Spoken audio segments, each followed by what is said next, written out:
नमस्कार,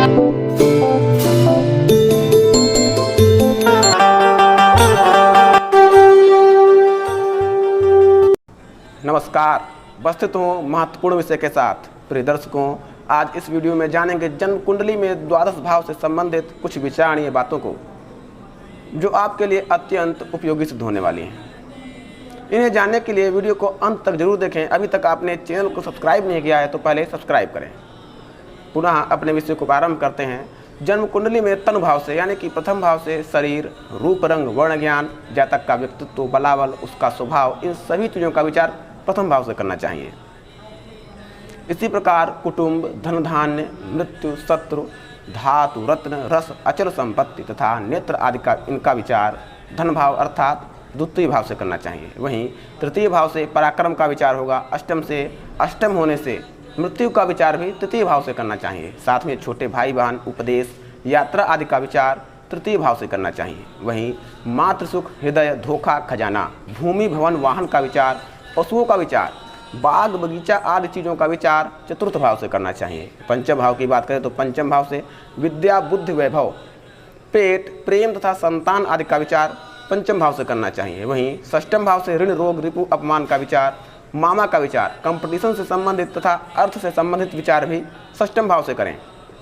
सप्तम भाव से दैनिक रोजगार, जीवन साथी का विचार, कोई भी कार्य साझे में करना है तो उसका विचार, यात्रा का विचार भी सप्तम भाव से करना चाहिए। साथ ही आपको याद रखना है, सप्तम भाव को मारक भाव भी कहते हैं। क्यों कहते हैं, इस पर अलग से वीडियो रहेगा। वहीं अष्टम भाव से आयु का विचार, तंत्र मंत्र से संबंधित चीज़ें, यहाँ से गुप्त रहस्य, गुप्त ज्ञान, गुप्त रोग, जिन जिन चीज़ों में आप गुप्त लगाते रहेंगे उनका विचार, उन सभी चीज़ों का विचार अष्टम भाव से कर सकते हैं। साथ ही चोट, चपेट, बवासीर, ब्लड प्रेशर और विदेश यात्रा आदि का विचार भी अष्टम भाव से करना है। वहीं नवम भाव को भाग्य भाव कहते हैं, तो भाग्य का विचार नवम भाव से करेंगे। साथ ही तीर्थ यात्रा अथवा धर्म, कर्म इत्यादि का विचार, साथ ही पति अथवा पत्नी के, भाई बहन का विचार नवम भाव से करेंगे। वहीं दसम भाव से राज्य यानी कि सरकार से जुड़े सभी कार्यों का विचार दसम भाव से करेंगे।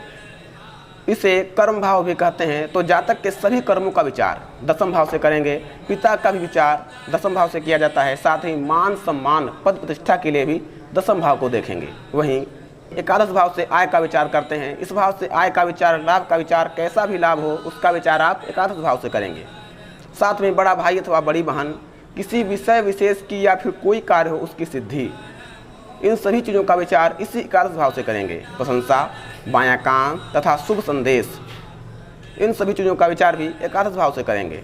द्वादश भाव से पैर का विचार, दुख का विचार, बायां नेत्र, व्यय, अंत यानी कि किसी भी विषय विशेष का आखिरी परिणाम, उसका विचार। साथ ही कोर्ट कचहरी तथा पाप, दरिद्रता इत्यादि का विचार 12वें भाव से करना चाहिए। तो प्रिय दर्शकों, यह थी द्वादश भाव से संबंधित विचारणीय कुछ बातें। इसके अतिरिक्त भी अन्य बातों का भी विचार करना है जिनका यहाँ पर जिक्र नहीं किया गया। आगे धीरे धीरे भाव संबंधित अन्य चीज़ों की भी जानकारी किसी न किसी वीडियो में धीरे धीरे प्राप्त होती रहेगी। तो प्रिय दर्शकों, मुझे पूर्ण विश्वास है कि आपको आज का वीडियो पसंद आया होगा। पुनः उपस्थित होंगे अगला वीडियो लेकर, तब तक के लिए धन्यवाद।